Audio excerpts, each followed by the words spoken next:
دیکھو یہ جتنی بھی غلط چیزیں شیئر کی جاتی ہیں، جیسے کہ آپ نے کوئی سانگ شیئر کر دیا، کوئی غلط چیز آگے شیئر کر دی، اس کا کتنا بڑا نقصان ہے ایک مثال سے سمجھو آپ۔ کسی آدمی کا انتقال ہو جاتا ہے، اس کو قبر میں دفن کر دیا جاتا ہے،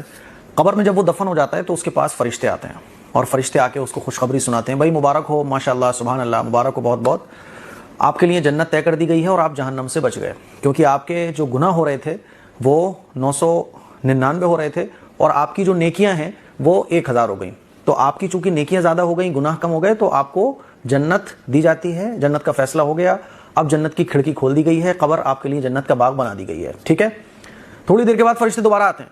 کہ آپ کے لیے جو جنت کا فیصلہ ہوا تھا نا وہ ریجیکٹ کر دیا گیا ہے، اب آپ کا ٹھکانہ جہنم ہے اور جہنم آپ کے لیے طے کر دی گئی ہے۔ وہ کہتا ہے کیوں بھائی، ابھی کیا ہوا، ابھی اچانک سے فیصلہ کیسے بدل گیا؟ تو فرشتے اس کو بتاتے ہیں کہ وہ جو تم نے اپنی زندگی میں ایک گانا شیئر کیا تھا، وہ جو اپنی زندگی میں تم نے اپنے گانے کے ساتھ ایک ریل بنائی تھی، وہ اصل میں کسی نے شیئر کی، اور اس شیئر کرنے کی وجہ سے 10 لوگوں نے اس گانے کو سنا، اس ریل کو سنا اور اس ڈانس کو دیکھا، تو تمہارے جو گناہ 999 ہو رہے تھے وہ 10 پوائنٹ بڑھ گئے، تو اب آپ کے جو گناہ ہیں وہ ہو گئے 1009 اور آپ کی نیکیاں رہ گئیں اب بس 1000، تو آپ کے لیے اب جہنم کا فیصلہ کر دیا گیا ہے۔ تو اب سوچو کہ اس مردے پر کیا گزرے گی جو قبر میں اکیلا تنہا لیٹا ہوا ہے، جس کے لیے جنت کی خوشخبری تھی اب جہنم اس کے لیے مقرر ہو گئی۔ بالکل ایسے ہی ہوگا ہمارے ساتھ، جتنی بھی غلط چیزیں ہم لوگ شیئر کرتے ہیں۔ قیامت کے دن حسینوں کو لایا جائے گا نا، معصوم فرماتے اللہ پوچھے گا بتا تو نے گناہ کیوں کیا؟ کہے گا خدایا اگر تو حسین نہ بناتا میں گناہ نہ کرتا۔ اللہ کی آواز آئے گی میرے یوسف کو لایا جائے، حسینوں کے دربار میں یوسف کو لایا جائے گا۔ جب یہ یوسف کو دیکھیں گے ان سب کا حسن شرم آ جائے گا کہ ہم سب سے حسین تو یوسف تھا۔ اللہ کہتا ہے اس کو بھی موقع تھا، یہ گناہ کر سکتا تھا، لیکن میرے یوسف نے تو گناہ نہیں کیا۔ اللہ مرحم ربی، اسے پتا تھا یہ دنیا میں کیوں آیا ہے، یہاں تو حسن بیچنے دنیا میں نہیں آیا، اپنے حسن کو اگر لے کر آنا ہے، اے خاتون، اے میری ماں بہنوں، اگر اس حسن کو لے کر جانا ہے تو مصلی عبادت پر لے کر جا۔ اگر حسن کو لے کر جانا ہے، جو باؤنڈری خدا نے بنائی ہے اس باؤنڈری میں لے کر جا، کیونکہ تو جسم کو دنیا میں دکھاوے کے لیے لے کر نہیں آیا، یہ جسم آیا اسی لیے ہے تاکہ تو ابدی زندگی بنائے۔ آج کل تو مزہ آتا ہے لوگوں کو، خود بھی گناہ کرتے ہیں، دوستوں کو بھی بتاتے تم بھی کرو، فلاں چیز دیکھ کر آیا ہوں، فلاں غلط جگہ پر ہو کر آیا ہوں۔ اب تو سوشل میڈیا کا زمانہ ہے، خود کوئی گندی چیز، کوئی بری چیز دیکھی اس کو پھر شیئر بھی کر دیا، تم بھی دیکھو،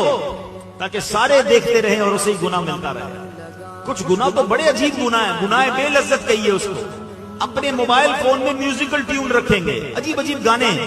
ہم کسی بندے کو فون کریں وہ سن بھی نہیں رہا، ہمیں میوزک سنا رہا ہے۔ ارے بھائی تمہیں عقل نہیں ہے کہ ہر بندہ کال کرے گا گناہ تمہیں بھی ملے گا، اس کو بھی بیچارے کو سننا پڑ رہا ہے۔ ایسی بہت ساری چیزیں، اپنی گاڑی کے پیچھے بے پردہ عورت کی تصویر لگا دیں گے، خود گاڑی چلا رہا ہے، پیچھے جتنے لوگ ہیں بےہودہ تصویر دیکھو، خود بھی گناہ کماؤ، مجھے بھی گناہ پہنچاؤ۔ کیا ہو گیا ہمیں؟ پہلے ہی گناہ ہمارے تھوڑے جو ہم گناہ جاریہ والے کام کر رہے ہیں۔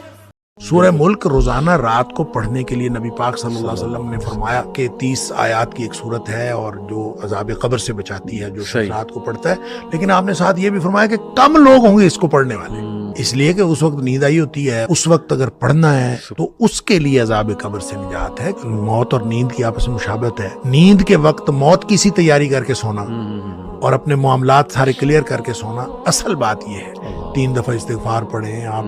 آیت الکرسی پڑھیں آپ، جو دعائیں نبی پاک صلی اللہ علیہ وسلم بتائیں وہ پڑھیں، سورہ ملک پڑھیں، پھر آپ سوئیں، سمجھیں آپ اپنی طرف سے مر رہے ہیں، بالکل ٹھیک، اور مرتے وقت جس طرح کی معافی کی ضرورت ہے اللہ سے مانگنے کی، اس طرح کی معافی مانگ کے سوئیں۔ اور جو معافی مانگے بغیر یا عشاء کی نماز پڑھے بغیر جو سو جاتا ہے اس طرح سے، تو یہ تو میں سمجھتا ہوں دنیا کائنات کا سب سے بڑا رسک ہے۔ پوسٹ مارٹم کرتے وقت مردے کو کتنی تکلیف ہوتی ہے وہ آپ اس ویڈیو میں دیکھو۔ میں نے کتنوں کے پوسٹ مارٹم ہوتے دیکھے، پہلے وہ چھینی سے کاٹتے تھے،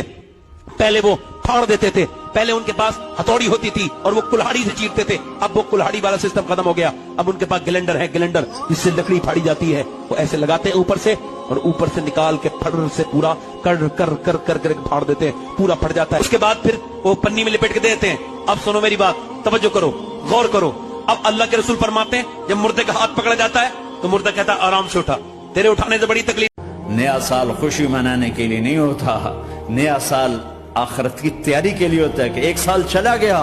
ایک سال اور زندگی سے نکل گیا، اور بھی جلدی سے اللہ کو راضی کرنے کا کوئی کام کرنے کو، توبہ کرنے کو، اللہ کو راضی کر لیں۔